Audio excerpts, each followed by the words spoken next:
Everyone, what's up? I'm back again with the top 5 of the month for the month of January.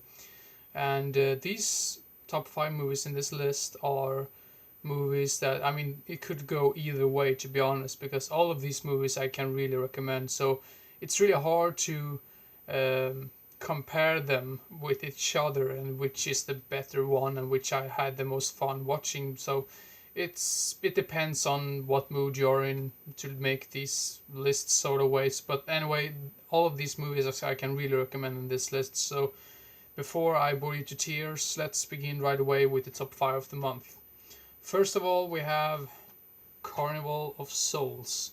This is the very first one, not the very first one, but the original from 1962. I believe there was like a 98 version which came out.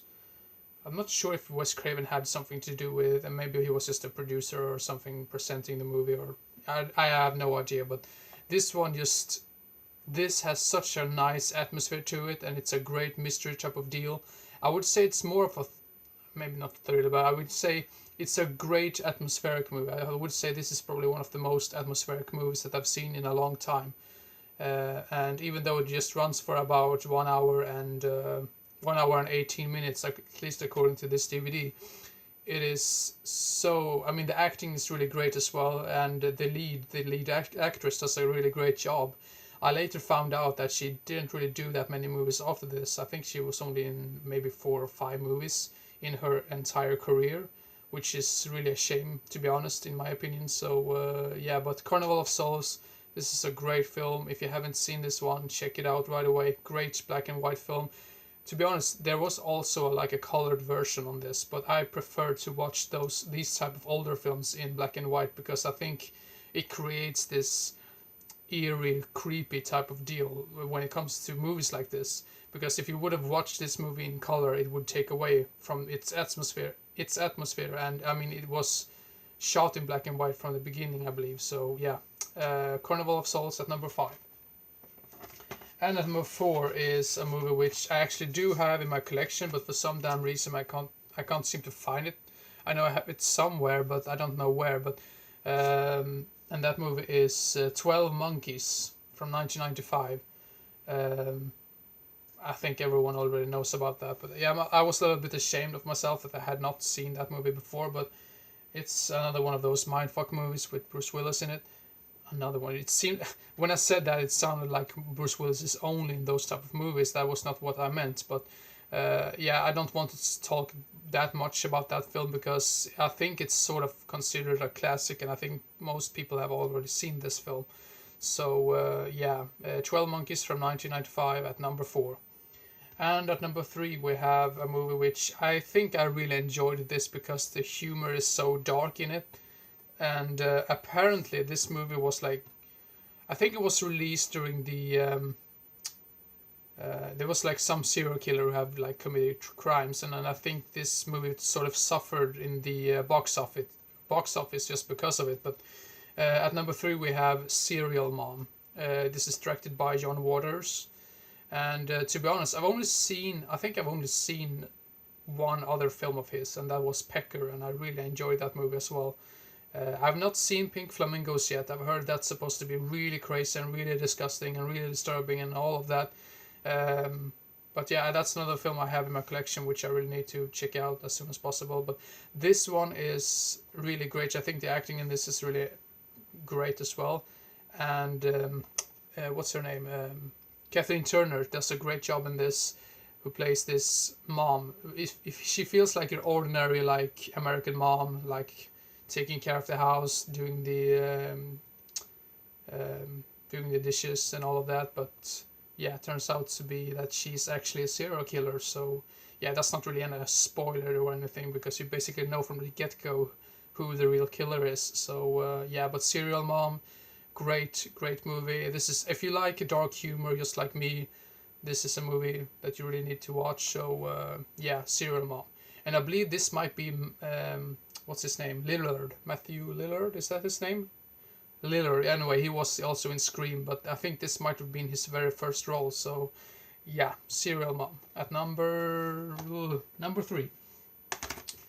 And at number 2, I mean, the thing about the places like here, number 2 and number 1 can. I mean, it could be either way. This could have been a number 1, and the other one could have been a number 2. I mean, this is just the way I did it right now, so could be the other way around if I made this list like 3 months later or something. But yeah, I mean, this movie is definitely a movie that really stuck with me after I watched it, and I think this is probably one of my new favorite of this director, and the movie is Don't Torture a Duckling by Lucio Fulci.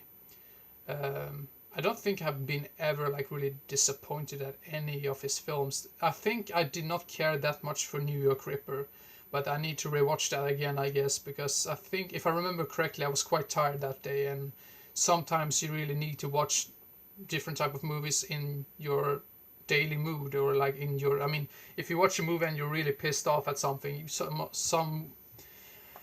I can't speak today. Well, sometimes the movie can suffer if you're not in the right mood. But this one just really stuck with me, and I think it's because it has some disturbing scenes in it. I'm not gonna spoil it, but another thing which I really, really enjoyed about this film was the soundtrack by Riz Ortolani, who's also known for have composed the music for Cannibal Holocaust, of course, that opening crawl, or that opening music in that film. So yeah, you really know what to expect when you saw his name in the opening credits, that he is the composer for this film.